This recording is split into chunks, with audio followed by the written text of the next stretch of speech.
સુરતમાં પત્રિકાકાંડમાં શિક્ષણ સમિતિના અધ્યક્ષ એવા ધનેશ શાહનું રાજીનામું લઈ લેવામાં આવ્યું છે। સુરત મહાનગરપાલિકા સંચાલિત નગર પ્રાથમિક શિક્ષણ સમિતિ સતત વિવાદમાં રહેતી હોય છે, ત્યારે શિક્ષણ સમિતિના અધ્યક્ષ ધનેશ શાહનું રાજીનામું લઈ લેવાયું છે। તેમનું સભ્યપદેથી પણ રાજીનામું લઈ લેવાયું છે। વહીવટમાં નિષ્ફળતા અને પત્રિકાકાંડમાં તેમના સામે આક્ષેપ થયા હતા। પાલિકાની ચૂંટણી બાદ શિક્ષણ સમિતિના અધ્યક્ષ પદે અનેક દાવેદારો હોવા છતાં પૂર્વ સભ્ય ધનેશ શાહની પસંદગી થઈ હતી। અધ્યક્ષ બન્યા બાદ શિક્ષણ સમિતિની સામાન્ય સભા 5 મિનિટમાં જ પૂર્ણ કરી દેવાતા વિવાદ શરૂ થયો હતો। વિપક્ષના આક્ષેપોના જવાબદાર શાસક પક્ષ આપી શકે તેમ હોવા છતાં સભા આટોપી લેવાતા તેમને સંગઠને ઠપકો આપ્યો હતો। ત્યારબાદ સભા રાબેતા મુજબ ચાલતી હતી, પરંતુ સંચાલનમાં અધ્યક્ષ ધનેશ શાહ ઊણા ઉતરતા ભાજપ બેકફૂટ પર આવી ગયું હતું। છેલ્લા કેટલાક સમયથી શિક્ષણ સમિતિના સભ્યોની પ્રતિષ્ઠા અને ચારિત્ર્યને લાંછન લાગે તેવા પત્રો ફરતા થયા હતા। ભાજપ સંગઠને તપાસ કરતા તેમાં અધ્યક્ષની ભૂમિકા શંકાના દાયરામાં આવી હતી। આ અંગે સીસીટીવી ફૂટેજની ચકાસણી પણ કરવામાં આવી હતી। વધુમાં આ મુદ્દે પોલીસ ફરિયાદ થાય તેવી શક્યતા પણ વ્યક્ત થઈ રહી છે। દરમિયાન આ ગતિવિધિઓ વચ્ચે ભાજપની આબરૂનું ધોવાણ થતાં ધનેશ શાહનું અધ્યક્ષ પદની સાથે સાથે સભ્યપદેથી પણ રાજીનામું લઈ લેવાયું છે। નમસ્કાર, હું રાકેશ હિરપરા, નેતા વિપક્ષ નગર પ્રાથમિક શિક્ષણ સમિતિ સુરત।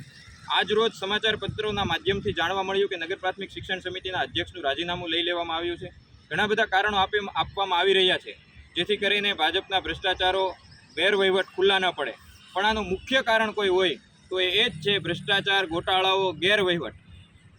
છેલ્લા 2-2.5 વર્ષથી સમાચાર પત્રોના માધ્યમથી મીડિયાકર્મી મિત્રોની મહેનતને કારણે તેમજ વિપક્ષે ઉઠાવેલા વારંવાર અવાજને કારણે સમિતિના ભ્રષ્ટાચારો લોકો સમક્ષ ખુલ્લા પડી રહ્યા હતા। સતત ને સતત શિક્ષકોની અછતનો મુદ્દો હોય, લિક્વિડ કાંડ હોય, વાર્તા કૌભાંડ હોય, યુનિફોર્મ અને બૂટ મોજાની ખરીદી તેમજ તમામ વસ્તુઓની ખરીદીમાં થતી ગેરરીતિઓ, ગોટાળાઓ હોય, સફાઈ કર્મચારીઓની જે અછત છે, શાળા સફાઈની અછત છે, કોમ્પ્યુટર ઓપરેટરોના પગારમાંથી, સાથી શિક્ષકોના પગારમાંથી, વોચમેન એટલે કે સુરક્ષા કર્મીઓના પગારમાંથી જે પગાર આપવામાં આવે છે એમાંથી થતી કટકી હોય, આ તમામે તમામ મુદ્દે વારંવાર મીડિયાના માધ્યમથી ભાજપને છે એ વારંવાર પ્રજાને જવાબદેહ બનવું પડ્યું છે, એને જવાબો આપવા પડ્યા છે અને પોતે કરેલા ભ્રષ્ટાચારો, ગેરરીતિઓને કારણે એમની પાસે એમના કોઈ જવાબ હોતા નથી। તો આ તમામ જે સમસ્યાઓ છે એમાંથી જવાબ નહીં આપવો પડે અને છુટકારો મેળવી લેવા માટે એક શિક્ષણ સમિતિના અધ્યક્ષનું રાજીનામું લઈને ભાજપ એવું સાબિત કરવા માંગે છે કે અમે આ ગેરવહીવટો સામે કદાચ કોઈ એક્શન લીધા છે, ભ્રષ્ટાચારો સામે એક્શન લીધા છે,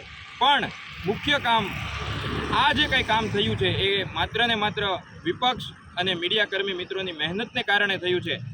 ભાજપને કહેવાનું કે માત્ર અધ્યક્ષનું રાજીનામું લેવાથી કંઈ નહીં થાય, રાજીનામાની સાથે સાથે શિક્ષણ સમિતિમાં ચાલતી પ્રક્રિયાઓને પારદર્શી બનાવવામાં આવે, સામાન્ય સભાનો વહીવટ જે રીતે થાય છે એને સુધારો કરવામાં આવે, ખરીદીઓમાં પારદર્શિતા રાખવામાં આવે, શિક્ષકો, વાલીઓ અને બાળકોના કામ ફટાફટ કરવામાં આવે, શિક્ષણની ગુણવત્તા સુધારો કરવામાં આવે, ત્યારે જ કંઈક તમે સારું કામ કર્યું એવું કહેવાશે।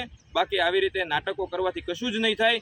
તો આ તબક્કે એક નાની એવી જે સફળતા મળી છે એ માટે નગર પ્રાથમિક શિક્ષણ સમિતિની શાળાઓમાં અભ્યાસ કરતા તમામ બાળકોના વાલીઓને, શિક્ષકોને અને વારંવાર લોકોના પ્રશ્નોને વાચા આપવાનું જે કામ કર્યું છે એ બદલ મીડિયાકર્મી મિત્રોને, પત્રકાર મિત્રોને અભિનંદન પાઠવું છું।